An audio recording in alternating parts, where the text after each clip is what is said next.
Nous lisons qui ont goûté les puissances du siècle à venir, Hébreux 6:5. Comment les puissances de l'âge à venir pourraient-elles se trouver dans le temps présent? Nous savons que cet âge ou siècle à venir se réfère à la période du millénium.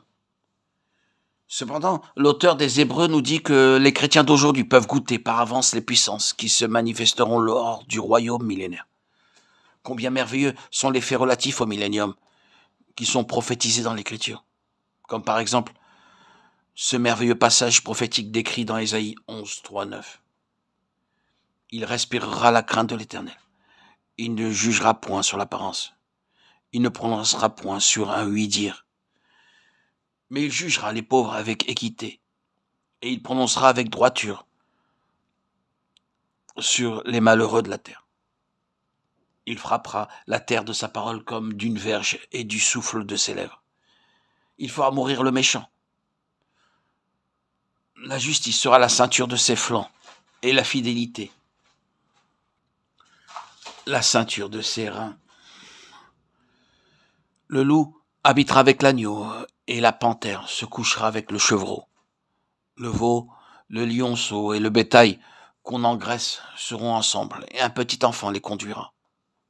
La vache et l'ours auront un même pâturage, leurs petits un même gîte, et le lion comme le bœuf mangera de la paille. Le nourrisson s'ébattra sur l'antre de la vipère, et l'enfant sevré mettra sa main dans la caverne du basilic.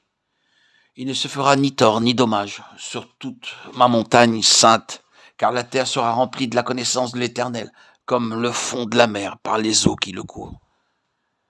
Ésaïe 11, 3, 9. Ou cet autre passage, il sera le juge des nations, l'arbitre d'un grand nombre de peuples, de leurs glaives. Ils forgeront des hoyaux et de leurs lances des serpes. Une nation ne tirera plus l'épée comme une autre, et l'on n'apprendra plus la guerre. Ésaïe 2, 4. La dispensation du royaume est ô combien prometteuse.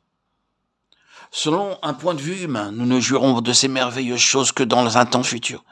Mais Hébreux 6.5 déclare que les chrétiens peuvent les goûter maintenant, car Dieu leur a donné le pouvoir de le faire aujourd'hui. Pendant le millénium, par exemple, les démons seront chassés. Aujourd'hui, cependant, les chrétiens peuvent aussi chasser les démons. Pendant le millénium, les gens seront en bonne santé. Aujourd'hui, les croyants peuvent aussi être rétablis dans leur corps dans le Seigneur. En ce jour-là, l'enfant sevré mettra sa main dans la caverne du basilic, sans nul dommage. Aujourd'hui, les croyants qui sont envoyés par le Seigneur peuvent aussi saisir des serpents. Marc 16, 17, 18. Ainsi donc, et de plusieurs autres façons également, les enfants de Dieu peuvent goûter les puissances de l'âge à venir. Selon notre concept du temps, il semble que ces choses appartiennent au futur. Toutefois, l'Église peut les expérimenter dans le temps présent. Demandons à Dieu de nous faire voir que notre Seigneur est le Dieu qui est maintenant. Tous ceux qui ont saisi cela ont découvert le secret pour pouvoir communiquer avec lui. Demandons au Seigneur qu'il nous délivre de nos pensées propres, de notre sagesse propre, des limitations de notre concept terrestre du temps, délimité par le passé et le futur, et d'une quelconque connaissance morte hors du Saint-Esprit. Demandons-lui de nous faire voir que tout ce qui est dans le Saint-Esprit est vivant et pour l'aujourd'hui. Que le Seigneur nous illumine, nous conduise en avant et nous bénisse. Amen. À lui soit toute la gloire et tous les honneurs pour les siècles des siècles.